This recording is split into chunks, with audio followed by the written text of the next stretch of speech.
Hello viewers, welcome to my channel online study with Bhavesh. आज के इस वीडियो में हम बात करने वाले हैं ऊष्मा के बारे में।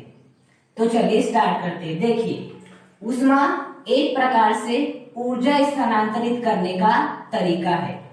ऊर्जा स्थानांतरित अर्थात ऊर्जा को यदि हमें ट्रांसफर करना है तो हम किसकी सहायता से करते हैं? ऊष्मा की सहायता से करते हैं। ऊर्जा स्थानांतरित करने का तरीका। तो आपकी ऊष्मा क्या होती है? ऊष्मा कुछ नहीं है, ऊष्मा बस ऊर्जा स्थानांतरित करने का एक तरीका है। जैसे कि यदि मैं बात करूं, आपकी यह एक कोई वस्तु है और यह आपकी क्या है? आपकी एक दूसरी वस्तु है। अब इसका तापमान कितना है? माना 50 डिग्री सेल्सियस है और इसका तापमान कितना है? आपका 30 डिग्री सेल्सियस है। इसका तापमान 50 डिग्री सेल्सियस है और इसका तापमान 30 डिग्री सेल्सियस है। अब क्या होगा यहाँ पर? यहाँ होगा आपका ऊष्मा का आदान प्रदान। किसका आदान प्रदान होगा? यहाँ आपका ऊष्मा का आदान प्रदान होगा। क्यों होगा? क्योंकि इनके तापमान में कैसा है? अंतर है। इसका तापमान ज्यादा है और इसका तापमान कैसा है? आपका कम है। तो यहाँ क्या होगा? आपका ऊष्मा का आदान प्रदान होगा।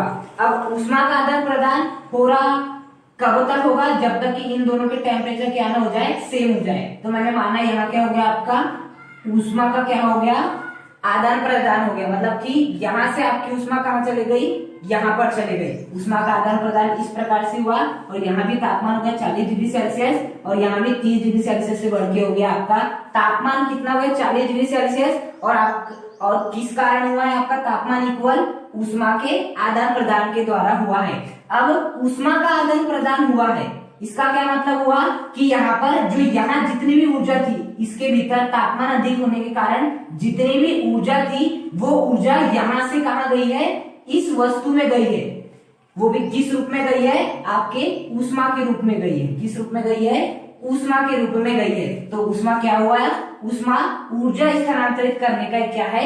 तरीका है। जैसे कि एक सामान्य एग्जाम्पल, यदि एक कोई गर्म चाय रखी हुई है, एक गर्म चाय रखी हुई है वातावरण में, ऐसी आपने कहीं रख दिए तो कुछ समय पश्चात क्या हो जाती है? वो ठंडी हो जाती है। अब क्यों होती है? देखिए, बाहर का तापमान कैसा रहता है? कम रहता है बहुत, और जबकि जो गर्म चाय का तापमान रहता है वो बहुत अधिक रहता है। तो क्या होता है? वहां भी ऊष्मा का स्थानांतरण होता है। जो ऊष्मा का स्थानांतरण होता है, अब क्यों होता है? क्योंकि उनके तापमान में क्या है? अंतर है। जो आपकी गर्म चाय रहता है उसका तापमान बहुत अधिक रहता है और जो बाहर का वातावरण रहता है वो ठंडा रहता है। ठंडा रहता है मतलब कि यहाँ के तापमान की तुलना में कम होता है। इसलिए जो आपकी ऊर्जा है, जो इस गर्म चाय की जो भी ऊर्जा है वो क्या करने का प्रयास करती है? यहाँ पर जाने का क्या करती है? इस ठंडे वातावरण में जाने का प्रयास करती है। अब बात आती है जाने का प्रयास क्यों करती है, तो हमेशा याद रखिएगा कि कोई भी वस्तु अधिक से कम की ओर जाने का प्रयास करती है। कहाँ प्रयास करती है? अधिक से कम की ओर जाने का प्रयास करती है। जैसे कि जब आप कोई अगरबत्ती लगाते हैं तो वह पूरे जगह में फैल जाता है। क्यों फैलता है? क्योंकि जहां आपने अगरबत्ती लगाया है वहां तो बहुत सारी क्या हो जाएगी? आपकी सुगंध उत्पन्न हो जाएगी। किंतु उसके आजू बाजू के वातावरण में सुगंध बहुत कम रहेगी। और प्रकृति का नियम क्या है कि कोई भी वस्तु अधिक से कम की हो जाती है, इसलिए जो आपकी सुगंध है वो फैलती है और फैलते हुए क्या करती है? जहां कम है वहां जाती है और दोनों में क्या हो जाता है? बैलेंस बन जाता है। अर्थात कोई भी वस्तु क्या बनाना चाहती है? आपकी बैलेंस बनाना चाहती है। यही कारण है कि यहाँ की ऊर्जा क्या हो जाएगी? ज्यादा हो जाएगी और यहाँ की ऊर्जा क्या होती है? आपकी जो आपका बाह्य वातावरण ऊर्जा कम रहती है। अब ऊर्जा क्या करना है? इसे इक्वल करना है। तो किस प्रकार से होगा? वो होता है आपकी ऊष्मा के रूप में। क्या होता है? आपके ऊष्मा के रूप में होता है। तो यहाँ ऊर्जा ज्यादा थी, यहाँ ऊर्जा कम थी, तो ऊष्मा के रूप में आपकी जो ऊर्जा है उसका स्थानांतरण यहाँ हुआ। और कब तक होगा? जब तक कि इनके तापमान समान न हो जाए। क्या समान न हो जाए? तापमान समान न हो जाए। जैसे कि माना इसका तापमान माने तो मैं 40 डिग्री सेल्सियस था और बाह्य वातावरण का तापमान 25 डिग्री सेल्सियस था। अब इसे ऊर्जा का आदान प्रदान करना है, जो कि किसके द्वारा करेगी? वो ऊष्मा के द्वारा करेगी। और ऊष्मा का आदान प्रदान तब होगा जब आपके तापमान में भिन्नता होगी, अर्थात तापमान अलग अलग होगी। यहाँ तापमान 40 डिग्री सेल्सियस था, यहाँ 25 डिग्री सेल्सियस था, तापमान में भिन्नता है। तापमान में भिन्नता है मतलब ऊष्मा का आदान प्रदान हो सकता है। और ऊष्मा का आदान प्रदान कहाँ से कहाँ होगा? अधिक ऊर्जा से कम ऊर्जा वाली वस्तु की ओर होगा। तो यहाँ ऊष्मा के रूप में आपकी ऊर्जा का स्थानांतरण होगा, और कब तक होगा, जब तक कि इनके तापमान क्या ना हो जाए, सेम नहीं हो जाए। यहाँ का तापमान कितना था आपका 25 डिग्री सेल्सियस। अब हम क्या कर लेते हैं कि यहाँ का भी तापमान हो गया 35 डिग्री सेल्सियस, और यहाँ का भी तापमान हो गया आपका 35 डिग्री सेल्सियस। तो अब क्या होगा, आपका ऊष्मा का स्थानांतरण रुक जाएगा और आपके ऊर्जा का भी स्थानांतरण रुक जाएगा, और आपकी जो ऊर्जा है दोनों में क्या हो जाएगी, सेम हो जाएगी, क्योंकि आपका क्या हो गया है, तापमान समान हो गया। तो ऊर्जा क्या होती है, सॉरी ऊष्मा क्या होती है, ऊष्मा कुछ नहीं है, यह बस एक प्रकार से ऊर्जा स्थानांतरण का एक तरीका है।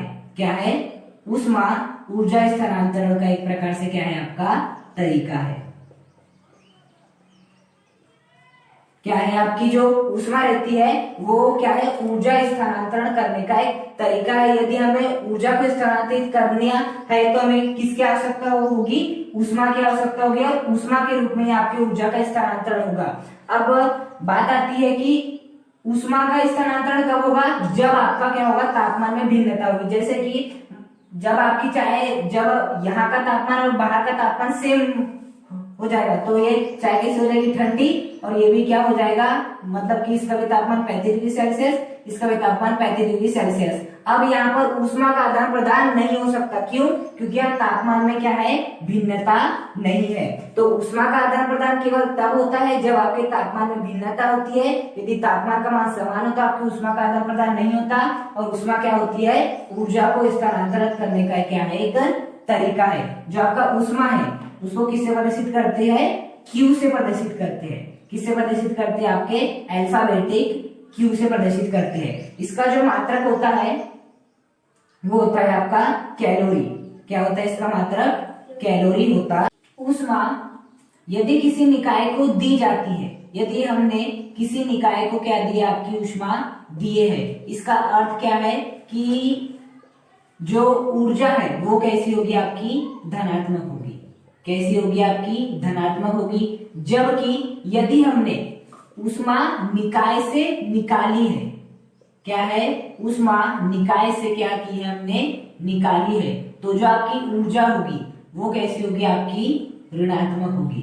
वो कैसी होगी, आपकी ऋणात्मक होगी। जैसे कि हमने, ये आपकी एक वस्तु है और ये आपकी दूसरी वस्तु है, इसका तापमान 40 डिग्री सेल्सियस और इसका तापमान 30 डिग्री सेल्सियस।